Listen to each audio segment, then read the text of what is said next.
ইরাকের একজন বড় আলেম, ইরাকের একজন অনেক বড় আলেম মালিক বিন দিনার, উনি ওয়াজ করতেছেন। কি করতেছেন? ওয়াজের মাঝখানে হঠাৎ একজন দর্শক দাঁড়ায় গেছে, কয় আপনারা তো গত কয়েক বছর আগে একবার মদ খেয়ে মাতাল অবস্থায় দেখছি, আপনি আজকে এত বড় আলেম কেমনে হইলেন? তখন মালিক বিন দিনার দাঁড়িয়ে কান্না করে আর বলে, ঠিক আছে আমার ঘটনা আপনাকে আগে বলি। বলে, কি ঘটনা আপনার? বলে, আমি অনেক বড় শরাবী ছিলাম, মদ পান করতাম। একবার শবে কদরের রাতে আমি মদের দোকানে গেছি। দোকানদার বলে, প্রতিদিন তো বিক্রি করি, আজকে শবে কদরের দিন বিক্রি করবো না। পরে দোকানদারকে ঘর থেকে জোর করে এনে দোকান খুলিয়ে এক বোতল মদ নিয়ে মালিক বিন দিনার ঘরে নিয়ে মদের বোতল রাখে। তার একটা ছোট্ট নিষ্পাপ কন্যা ছিল, শিশু, ছোট্ট নিষ্পাপ মেয়ে সন্তান, মেয়ে। ওই মেয়ে হাত দিয়ে বাড়ি দিয়ে মদের বোতলটা ফেলে দেয়, ভেঙে যায়, আর খেতে পারে না। পরের বছর আবার শবে কদরের রাতে মদের বোতল আরেকটা আনে। এটা যখন আনে তখন মেয়ে আর দুনিয়াতে নাই, ওই নিষ্পাপ মেয়েটা ইন্তেকাল করেছে, ইন্না লিল্লাহি। তখন হঠাৎ মেয়ের কথা মনে পড়েছে আর কান্না করছে। একদিন হযরতে মালিক বিন দিনার স্বপ্নের মধ্যে দেখে যে একটা বড় সাপ, বড় কি সাপ তাকে দৌড়াচ্ছে, অনেক বড় সাপ। আর একটা বুড়া মানুষ, একেবারে যায় অবস্থা একটা মানুষ সাপটার সাথে যুদ্ধ করছে, কিন্তু সাপের সাথে কোনো মতো ওই বুড়া মানুষটা পারতেছে না। এক পর্যায়ে মালিক বিন দিনারকে ওই বুড়া মানুষ বলে, তুমি সাপ থেকে বাঁচতে হলে এই রোডে চলে যাও। ওই রোডে গিয়ে দেখে একটা ঘর, দরজা খুলতেই দেখে অনেকগুলো সুন্দর সুন্দর নিষ্পাপ শিশু, তার ভিতরে তার মেয়েটাও আছে।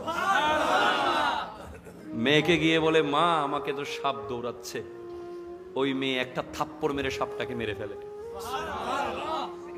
বলে, মা সাপটা কে? তুমি এত পাওয়ার কোথায় পেলে? সাপটাকে যে মারলে। আর ওই বুড়া মানুষটাকে বলে, বাবা সাপটা হচ্ছে আপনার খারাপ নফস, আপনার নফসে আম্মারা, যেটাকে আপনি এত খাবার দিয়েছেন এটা এত মোটা হয়েছে।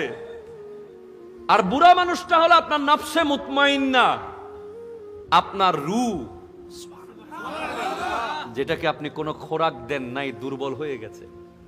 আপনার রূহ ওই খারাপ শয়তানের সাথে কোনো মতে পারতেছে না, কারণ সারাক্ষণ আপনি শুধু ওই খারাপ আত্মাকেই খাবার দিয়ে গেছেন, রূহকে আপনি খাবার দেন নাই। তো মা তুমি কেমনে এই কাজ করলা? বলে, আমার তো রূহ পরিপূর্ণ রয়ে গেছে, আমি দুনিয়া থেকে চলে এসেছি।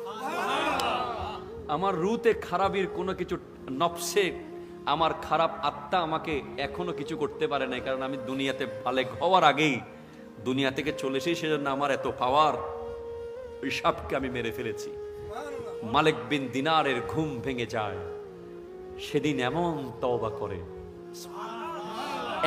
তওবা করে যুগের শ্রেষ্ঠ ওলি হয়ে যায়, আল্লাহ ওলি হিসেবে কবুল করেছে। এভাবে তওবার কথা বললে আপনি অবাক হয়ে যাবেন।